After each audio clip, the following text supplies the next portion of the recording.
تو دیکھتے ہیں کیا کیفیت تھی.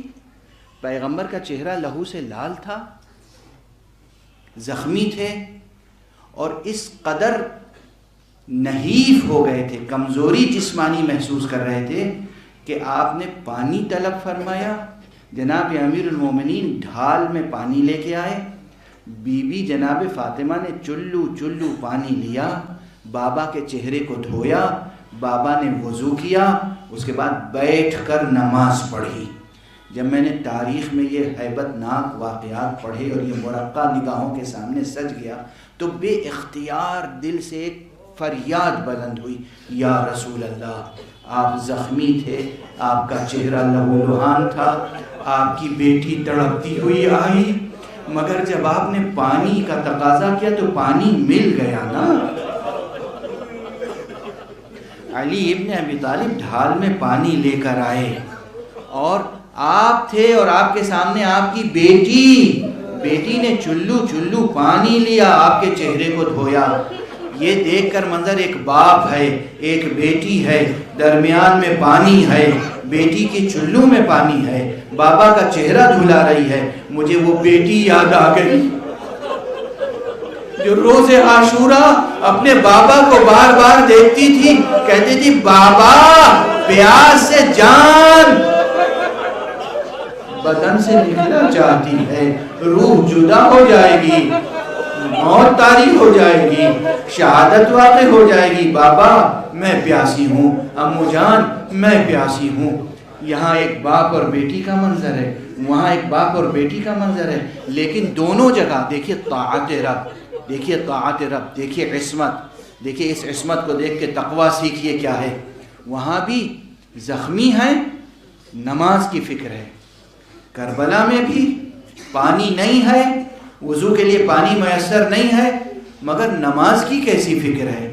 آپ حضرات کے لیے بیان کی ضرورت ہے. اور صرف واجب نمازیں نہیں،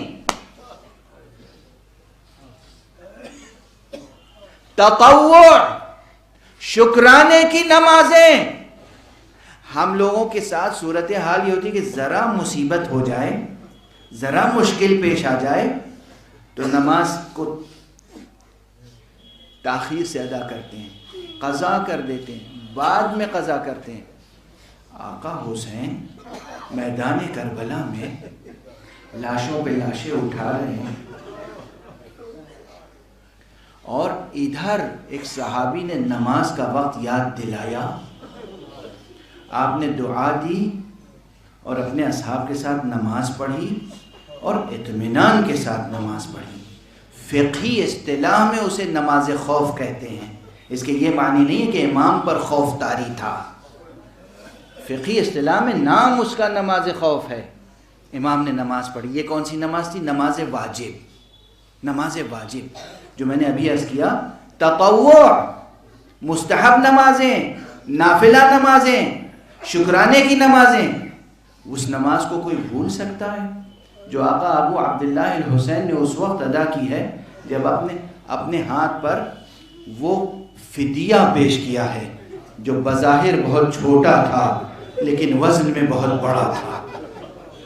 وزن میں بہت بڑا تھا. جو آخری قربانی ہے دست مبارک حضرت ابو عبداللہ الحسین پر، جب حضرت علی اصغر کو بارگاہ الہی میں پیش کر دیا اور اس سوکھے ہوئے گلے پر تیر سے شعبہ پیوست ہو گیا، اور اس کے بعد آپ اس بچے کو لے کر آئے ہیں اور ایک نظر ماں کو دکھایا ہے، اور ماں نے جب نوحہ پڑھ لیا، مرثیہ پڑھ لیا. وہ نوحہ و مرثیہ کیا تھا؟ ایک فقرہ تھا جو آپ میں سے اکثر کو یاد ہے. ایک فقرہ تھا. ماں نے بیٹے کو دیکھا اور اس کے بعد کیا کہا؟